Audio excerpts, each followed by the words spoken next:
It's 7 o'clock on a Tuesday evening. You're standing in the kitchen wiping down the worktop after dinner, and you mention a conversation you had at work earlier that day. You tell your partner that a senior role is coming up in another department. You're not pitching for it, you're just gossiping. You casualise it. You say, Dave's moving on. Looks like they'll have a job filling his boots. And then the room goes slightly quiet.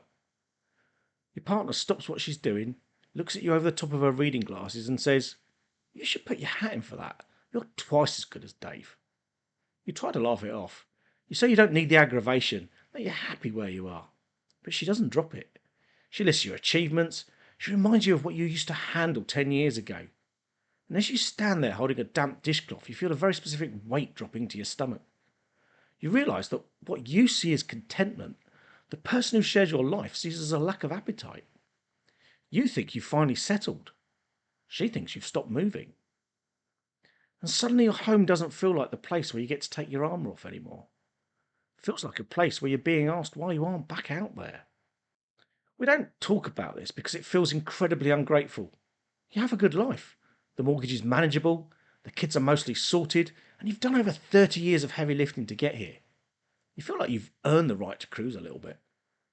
Now that you're in your 50s, a strange shift happens. You look at the corporate ladder and you see right through it. You know that a promotion at this stage doesn't mean glory. It just means more meetings, more corporate jargon, less sleep. You found your level and you're comfortable with it. But she's looking at the horizon. She isn't being greedy. She genuinely believes in you. She looks at your experience, your wisdom, and she hates seeing younger, less competent people bypass you in the hierarchy. She thinks she's championing your talent, but that belief feels less like a compliment and more like an accusation. The friction doesn't stay in the kitchen. It starts to leak into how you present your day-to-day life. You come home from work and you realise you can't just say it was a standard, uninspiring day anymore.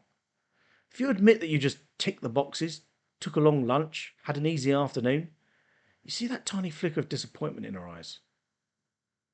So you start to edit the narrative. Without even realising it, you find yourself overinflating minor work problems just to sound like you're still in the game. You tell stories about difficult stakeholders you managed, fires you put out, not because you actually care about them anymore, but because you need to justify your exhaustion. You need to look like you're fighting a war, because if you're just coasting, it looks like you've given up. You start sounding more driven than you really feel anymore, like you still need to prove there's some fight left in you. And that's the pressure shift. You realise the threat isn't that you're going to fail at work. The threat is that to maintain the peace at home, you have to pretend to want a life you've already decided you don't want anymore. Why does this happen so sharply now? Because time is becoming a finite resource, and both of you know it. When you're 40, a career plateau is just a temporary phase. When you're 55, a plateau starts looking like the final destination. For you, realising you've reached your final destination is a massive relief. It means the panic is over. The outputs are predictable and you can focus on who you are outside of the office.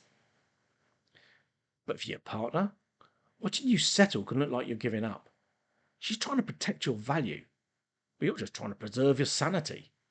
And it's a lonely place to sit, because you can't argue against someone who's championing you. If you do, you look like the defeatist. And workplaces quietly benefit from this without even needing to say it out loud. The system relies on the fact that you have pressure at home to keep moving upward. If you feel you have to prove your worth to your family, you'll put your hand up for the next toxic project. You'll accept the weekend emails. But what is the actual cost of that extra tier at this stage of life? It's your health. It's your Sunday night spent staring at the ceiling. It's the loss of the one thing money can't buy when you're older: peace of mind.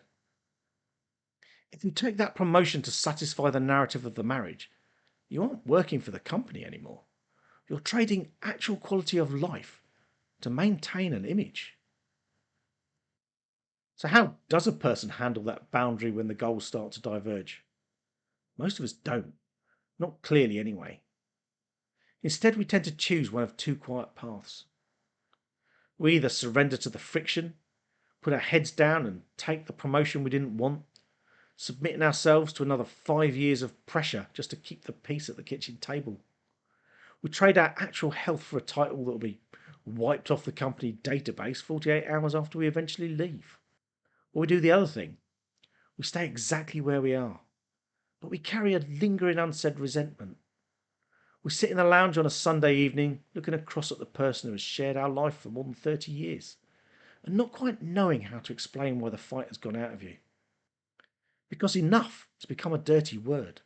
Wanting to simply hold the road, to do a decent day's work for a decent day's pay and then switch off, now gets mistaken for failure. It takes a lot to look at the expectations around you and choose to just stand still. Not out of defeat, but out of a calculated decision that peace of mind is the only luxury that matters now. And you realise as the house goes quiet and the heating clicks off for the night that peace and ambition no longer look like the same thing.